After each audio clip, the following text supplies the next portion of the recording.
Hello guys, my name's Joseph and I'm a Catholic.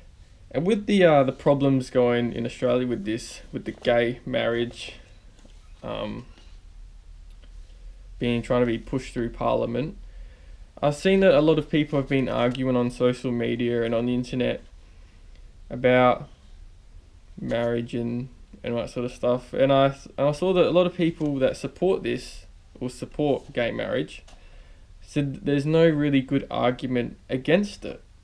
And because I doubt that they'll actually show someone against it on mainstream media, I thought that I would take this opportunity and tell you guys the facts of it, why the Catholic Church's position on it, why it just doesn't make sense at all. And I really would appreciate if you guys could just watch it, watch everything, learn something about it, and you'll be able to see by the end of this video why marriage is only between a man and a woman. It just doesn't get any more simpler than that. So hold on for the comments. Wait until the very end of this video, and then you'll be able to see why marriage between a man and a woman is how it's always been and how it should be. So where do human rights actually originate from? Quote, "Our complementary human rights system is heir to demands for human dignity throughout history and across culture. It expresses the enduring elements of the world's great philosophies, religions, and cultures." Close quote. Many principles of international human rights law have their roots in ancient societies and religions. So what we have here, we have that human rights are based on ancient societies and religions. But then someone who isn't religious, doesn't care about religious thinking, doesn't care about religious thought, wants to argue for human rights which are based on religious thinking. So it doesn't make any sense. Furthermore, in 1200 to 300 BC, before Christ, the scriptures of the ancient Israelites formed the basis of Christian and Muslim thinking. The Ten Commandments outlined respect for life and for the property of others. The principle that a person is innocent until proven guilty, and the tradition of granting asylum originates in Jewish law. In 400 to 100 CE, AD, Christian beliefs taught equality before God. Followers were urged to feed the hungry, clothe the naked, and forgive enemies. So as a Catholic reading this, it just reads like human rights are what God has just told us what good and evil was. There's the human rights, Australian Commission of Human Rights say that human rights are based on religions and ancient cultures.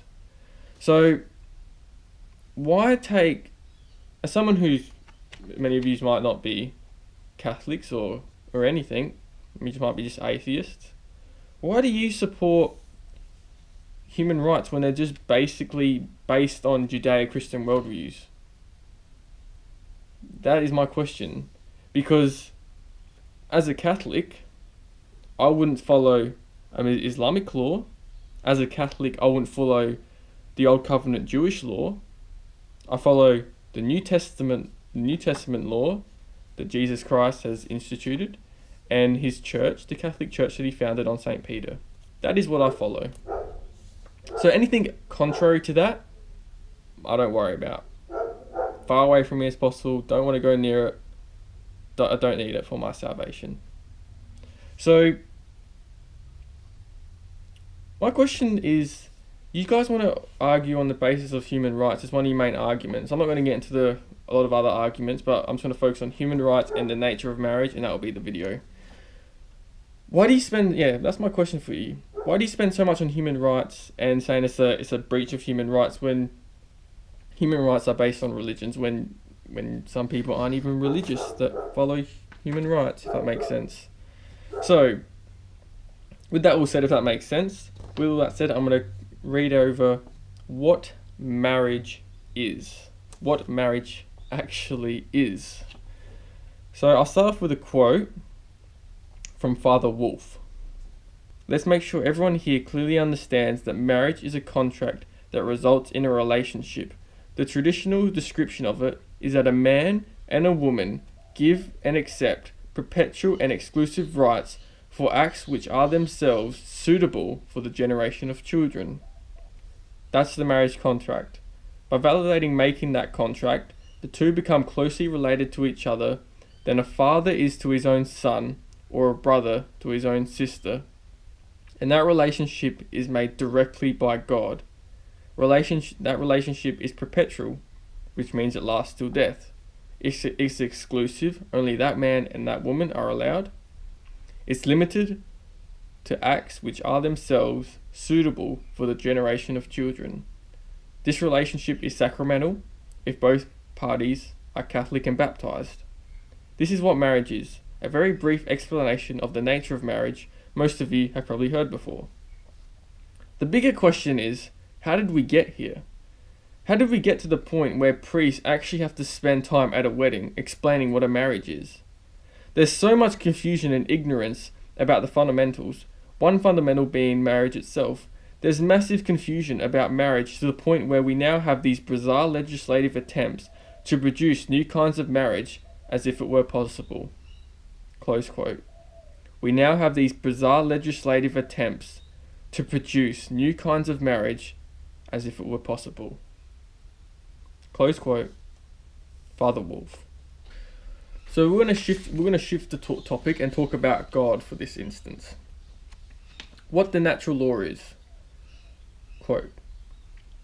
Is that God, in making human nature, designed him to function in a specific way by the faculties and the nature that he gave them. We see this for a dog, for instance. A dog goes around, it barks, it bites, things like that. It doesn't go around engaging in rational discourse. Human nature is designed for specific kinds of ends. We're designed for the specific kinds of actions. God intended us to behave in a specific way. Marriage, by its principal end and its principal goal, is the bringing about of children. But that doesn't mean if someone doesn't have children, there is something wrong with them. All it means is that God had established marriage so people would reproduce. He designed our faculties so he would be able to do that. So it is therefore towards his glory to bring souls into the world to worship him. This primary end, therefore, is primary. It means that the principal reason people get married is to have children. If you're not prepared the day you get married to start having children, then you're not ready to get married, because that's the principal end of this contract you're getting into. The second end of marriage is mutual love and support of the spouses. Now, this second end of marriage is not the same thing as the second end of the marital act. You'll hear people say that the second end of the marital act is mutual love and support of the spouses. No, it's not. That's the third end. The two primary ends of sex are union and procreation. Procreation being the principle, and its means to procreation is union.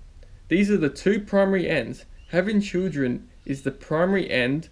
Union is the second, physical union. It doesn't talk about love. Up until recently, the church never talked about love being the second end of marriage. They did always talk about it being an end of marriage and a necessary thing. Don't get me wrong, I'm not trying to downplay marital love. That's not my point. My point is to put it in the proper understanding. Put it in the proper context. So the primary end of marriage is having children. The primary end of sex is having children. The secondary end of marriage is mutual love and support of the spouses. The second end of sex is union. Then the third end of sex is mutual love. Because what's happened in our sentimental and sappy culture, people have elevated the love dimension to the top. It states that marriage is founded in love. Not really. Marriage is actually founded in justice. While love is an important part and necessary part of marriage, the fact of the matter is that it is not an essential part of marriage. It's necessary, but it's not essential part of marriage. What the essential part of marriage is that you render justice to your partner because that's the nature of the contract. If I'm basing my marriage only on love, well, when that love evaporates, there goes my marriage. But if I'm doing this and say, okay, I am contracting responsibilities and obligations in a relationship with this other person, then there's a foundation and permanency for the marriage. Close quote, Father Ripperger. Now, hopefully this information has educated you people who are for the gay marriage about what marriage actually is.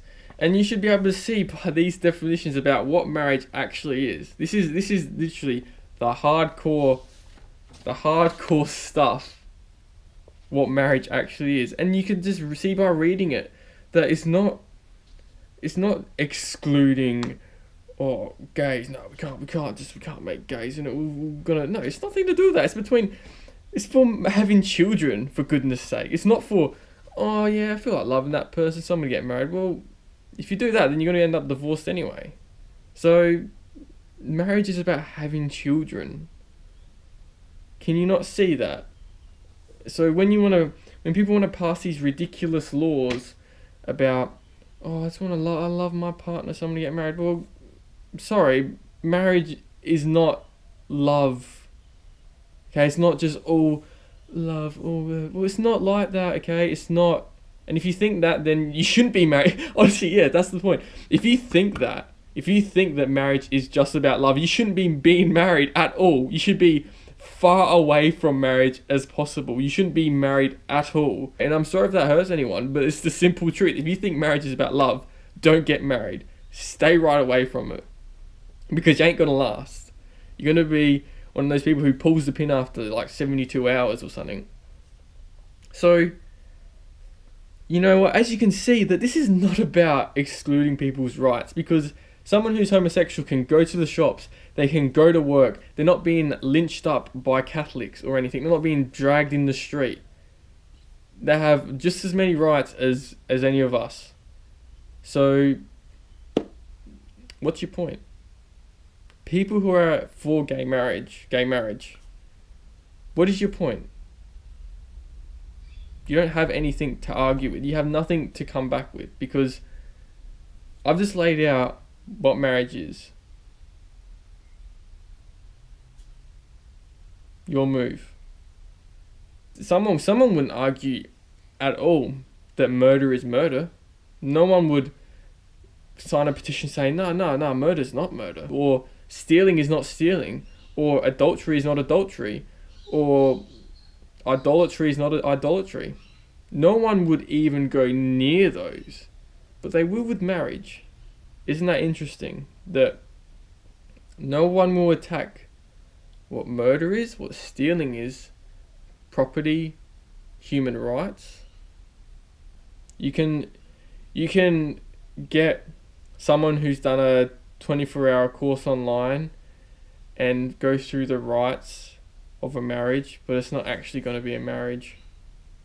You can call it a marriage, but it's not going to be a marriage. Because God, in his omnipotence, in his majesty, in his glory, will not stand there and make you man and man, husband and husband, and wife. He won't. So, and plus, it's not the definition of marriage. So yeah, and plus marriage is a religious thing. So people who aren't religious, why are you getting married? Because you can just go down the street, or you can just have a baby if you want. So why are you getting married if it's a religious thing to be married and people aren't religious, then why are you getting married? A lot of things to think about, and I hope you guys have enjoyed this video. You've seen this view, you've seen the Catholic view, the proper view of it, then the actual definition of it. Then yeah, please, I urge you, please show this around, please show this to your family, your friends, and just show it, because this video will help. Thank you. And say your rosary.